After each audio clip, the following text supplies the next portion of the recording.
Terlihat bagian badan Mu Yuixue yang terkapar. Di sisi lain Qin Tian melempar pedangnya ke Miao Ling. Pedang ini untukmu, oh ya, ada satu kabar baik. Itu benar dia di sini. Miao Ling bicara, buah suci Phoenix Surgawi. Harusnya tidak ada efek apapun padamu. Qin Tian bilang, ini menandakan buah suci ini seharusnya menjadi milikmu. Cepat makanlah, aku akan melindungimu. Setelah beberapa saat, Miao Ling merasakan efek, auranya meningkat, setelah memakan buah itu. Qin Tian berkata, berhasil, pemberitahuan sistem muncul. Selamat kepada murid host telah mencapai puncak nirvana, hadiah, peningkatan 20% pada hadiah login harian host. Miao Ling mengatakan, setelah kembali ke puncak Changjian dan mengasingkan diri untuk beberapa waktu, aku akan bisa naik ke tingkat alam penciptaan. Lalu terlihat Qin Tian sedang memegang rantai. Sebelum itu, ada satu hal yang harus kamu selesaikan. Miao Ling bertanya, apa itu? Dan sebuah rantai ditarik Qin Tian. Aku menangkapnya, dia bersembunyi beberapa kilometer di bawah tanah. Terlihat seseorang terlilit rantai. Ternyata itu adalah tetua Lengya. Miao Ling berkata, itu adalah tetua Lengya dari Penglai. Tetua Lengya bicara, semua orang bilang junior kecil dari Kunlun adalah sampah, sepertinya kamu telah menipu semua orang. Lalu Qin Tian berkata, tiba-tiba teringat mie daging babiku, jika tidak segera dimakan, akan dingin. Aku serahkan dia padamu. Miao Ling bertanya, Master, apakah kamu akan pergi sekarang? Qin Tian menjawab, jangan khawatir. Aku akan mentransfer sisa energi eksplosion kera kepadamu. Terlihat tangan Qin Tian yang sedang mentransfer energi. Setelah beberapa saat, sekarang, kamu sementara memiliki kekuatan setengah suci. Aku akan menunggumu di puncak Changjian, Miao Ling. Lalu dia pergi. Di sisi lain rantai yang mengikat tetua Lengya mulai lepas. Dia berkata, sepertinya dia sangat percaya padamu. Dia percaya bahwa seorang setengah suci sementara seperti kau, bisa mengalahkan seorang setengah suci berpengalaman seperti diriku. Miao Ling menanggapi, siapa tahu, mungkin kau ingin mencoba. Tetua Lengya bilang, baiklah, biarkan aku mencoba seberapa hebat kemampuanmu. Heavenly Demon Slash. Tebasan energi ungu mengarah ke Miao Ling, tetapi dia bisa melompat menghindar. Miao Ling berpikir, tubuhku sekarang lebih ringan dari yang kusangka, apa ini peningkatan yang dibawa oleh garis keturunan dari alam yang lebih tinggi? Di sisi Lengya berkata, apa yang terjadi? Master sampah itu tidak mengajarkanmu cara menggunakan kekuatan setengah suci. Lalu Miao Ling berdiri di atas pedangnya. Aku baru saja mulai akrab. Tidak, itu hanya perasaan mengingat masa lalu. Lengya berkata, dengan kekuatan setengah suci, bisakah kamu menghindarinya? Kamu hanya seorang gadis kecil. Sebelum kamu mencapai tanah, aku akan mengakhirimu. Miao Ling berkata, sekarang giliranku untuk bergerak. Patua Lengya mengeluarkan jurusnya. Heavenly Demon Slash. Hilang. Di mana dia? Sangat cepat. Miao Ling sudah di belakangnya. Sambil meninju dengan energi kuning, Miao Ling berkata, masih ada kekuatan. Dibandingkan dulu, aku masih kalah jauh. Yah, lupakan saja. Lagi pula, itu hanyalah alam semi suci. Lengya yang terjatuh berkata, kecepatan yang luar biasa, kekuatan yang hebat. Kemudian, Miao Ling berkata, baiklah, mari kita akhiri drama ini. Lengya mulai berdiri. Gadis kecil, sombong sekali kau ketika kau mendapatkan sedikit keuntungan. Hari ini aku akan membuatmu paham, seperti apa sebenarnya setengah suci yang sejati. Terlihat tubuh Lengya yang menjadi lebih besar dan berotot. Di sisi lain Miao Ling menanggapi. Setengah suci, aku mudah membunuh begitu banyak setengah suci. Lalu Miao Ling menyerangnya, dengan jurus Lotus Heart Sword. Dan seketika, terjadi ledakan di sana, akibat dari serangan Miao Ling. Berpindah di sisi lain, murid sekte yang lain pada memanggil. Miao Ling, kau di mana? Kakaan. Lalu Miao Ling muncul. Aku di sini, Senior Yan. Yan Qingxi menoleh. Miao Ling. Lalu memeluknya. Aku sangat khawatir padamu, setelah masuk ke tempat terlarang itu, kau tiba-tiba terpisah dengan kami. Miao Ling menanggapi, hanya ada beberapa kejadian kecil. Yan Qingxi bertanya, apa yang terjadi padamu, Miao Ling? Murid pria berkata, ceritakanlah, Kakak An, aku juga sangat penasaran. Miao Ling menjawab, baiklah.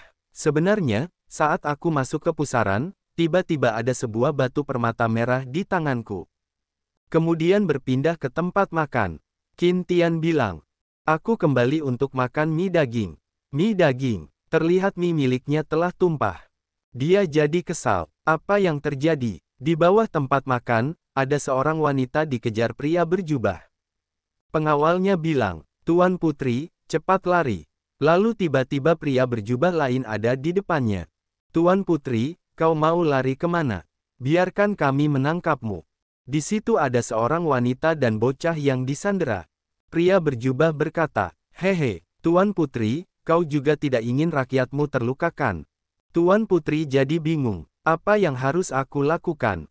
Di sisi atas, Qin Tian menangisi, mie dagingnya. Mie dagingku, langit biru.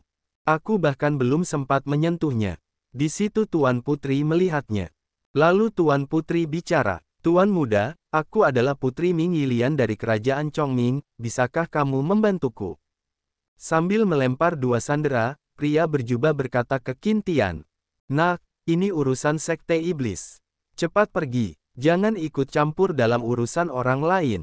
Qin Tian tambah marah, berisik, tidak dengar aku berbicara dengan langit biru. Lalu Qin Tian menyerangnya. Dragon Claw, terlihat dari kejauhan, sebuah cakar naga raksasa menghantam orang berjubah. Sampai terlihat lubang besar di sana. Tuan Putri berkata, hebat sekali, terima kasih atas pertolongannya, Tuan muda. Bagaimana jika kita kembali ke istana, dan membahas cara untuk membalas jasamu? Qin Tian menjawab, tidak bisa, aku masih punya urusan. Lalu Qin Tian pergi dengan menaiki pancinya. Tuan Putri bilang, tunggu, Tuan muda, dia pergi. Untungnya aku merekam aksinya dengan batu proyeksi. Aku akan memerintahkan lembaga intelijen untuk mencari tahu siapa pemuda itu. Di sisi lain Qin Tian berkata, masih ada waktu sebelum Miao Ling dan lainnya kembali ke sekte. Aku akan kembali ke rumah dulu.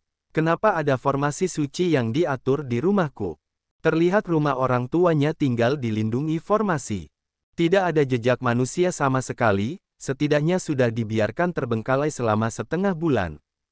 Ayah, ibu, semoga tidak terjadi apa-apa. Semoga tidak ada apa-apa. Dia naik ke atap rumah. Lalu turun. Dia menginjak sesuatu. Dia terkejut ada yang bergerak di depannya. Berkata, ada perangkap. Dia terdiam sejenak. Melihat dua kepala muncul dengan mata merah. Ternyata yang muncul dua boneka.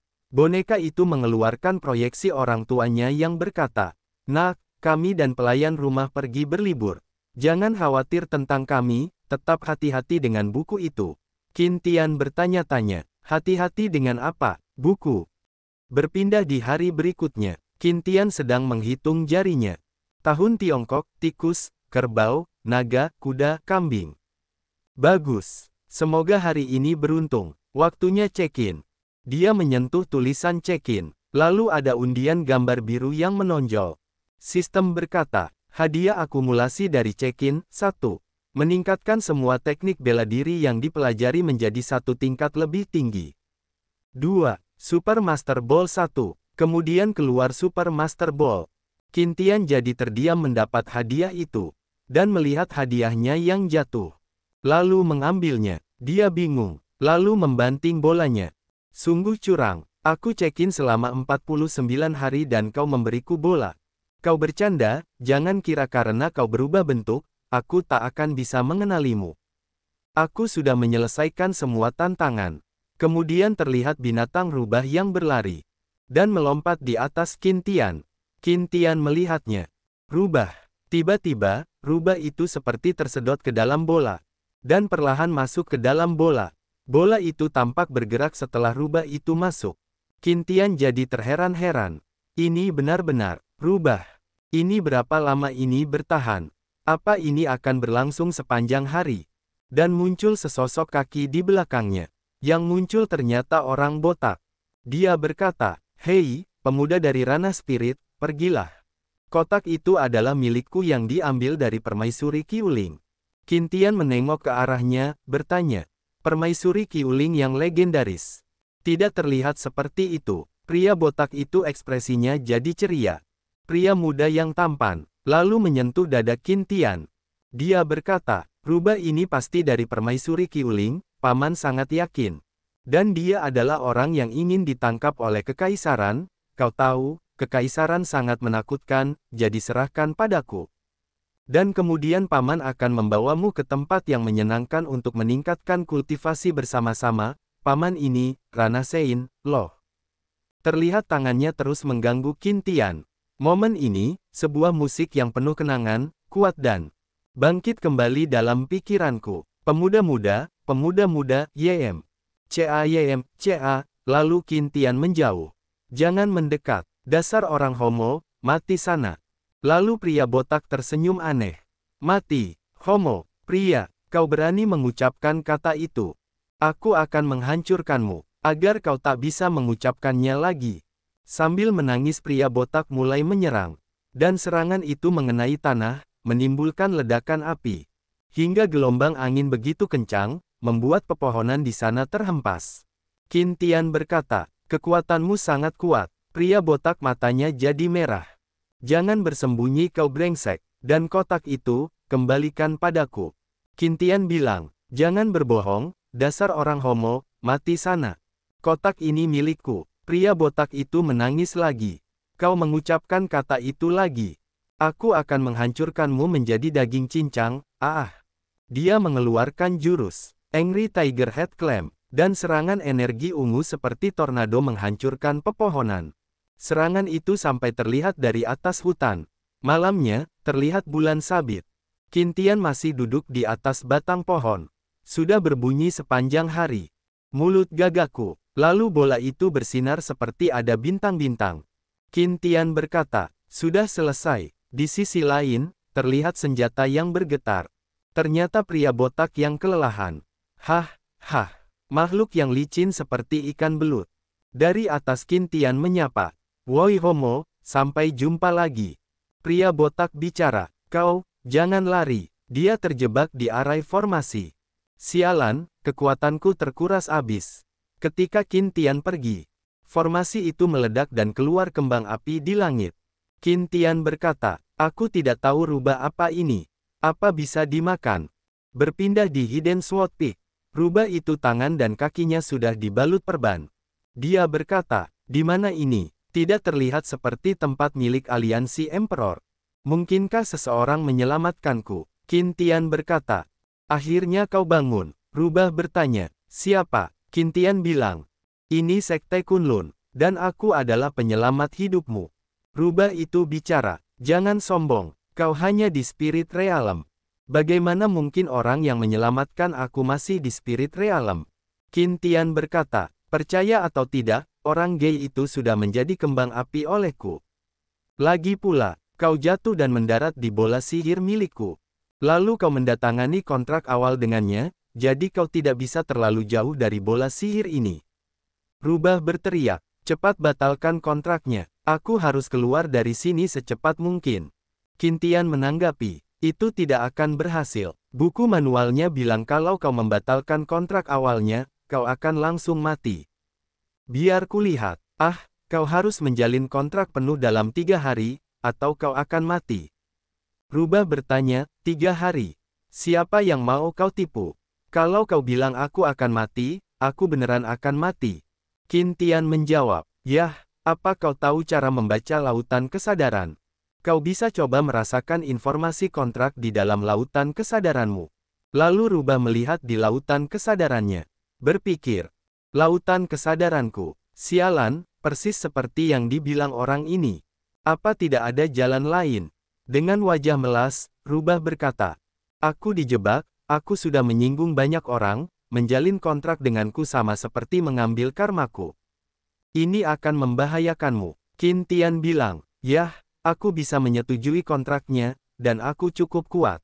Aku tidak takut pada karma apapun. Rubah berpikir, dengan orang bodoh sepertimu, beralasan saja tidak akan cukup. Sepertinya aku hanya bisa mencari kesempatan untuk mengambil benda itu dan kabur. Qin Tian memegang tangan Rubah. Ayo kita setujui kontraknya. Batas waktunya 100 tahun atau sampai realemmu melampaui aku. Rubah bertanya, melampaui dirimu. Rubah jadi senang. Ngomong dong dari awal, syaratnya terlalu mudah. Selama aku bekerja keras dalam berkultivasi selama beberapa waktu, aku bisa melampauimu. Ayo cepat pasang kontraknya. Kemudian mereka menjalin kontrak. Selesai. Pemberitahuan sistem. Selamat kepada host karena telah menandatangani kontrak tuan pelayan dengan Kaisar King Kyuji, dan akan dihargai dengan keterampilan tertinggi, teknik tertinggi rubah surgawi, dan harta kekaisaran tertinggi, manik rubah surgawi.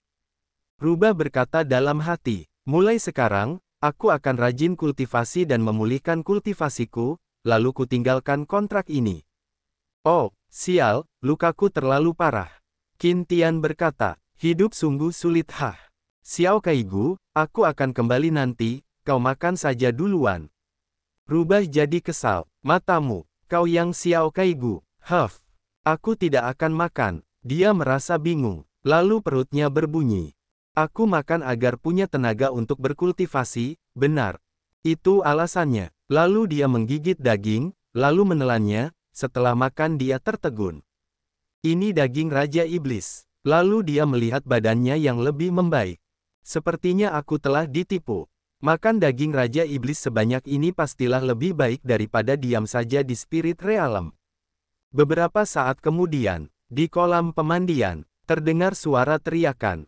Ah, Rubah berkata, lepaskan aku. Qin Tian berkata, kau terluka, dan realemmu terlalu rendah. Bahaya, kau bisa tenggelam. Rubah menjawab, tidak, aku bisa sendiri. Biar kulakukan sendiri. Rubah itu memegangi bambu. Lalu terlepas dari bambu, mereka berdua terlempar. Qin Tian kecemplung di kolam. Rubah juga ikut kecemplung. Qin Tian mencari Rubah di sekelilingnya. Di mana Rubah kecil itu? Rubah itu muncul dalam wujud manusia. Kau bajingan. Qin Tian melihatnya. Lalu ditubruk oleh si Rubah. Brengsek, kau nggak paham bahasa manusia. Qin Tian jadi mimisan. Begitu besar, sangat putih.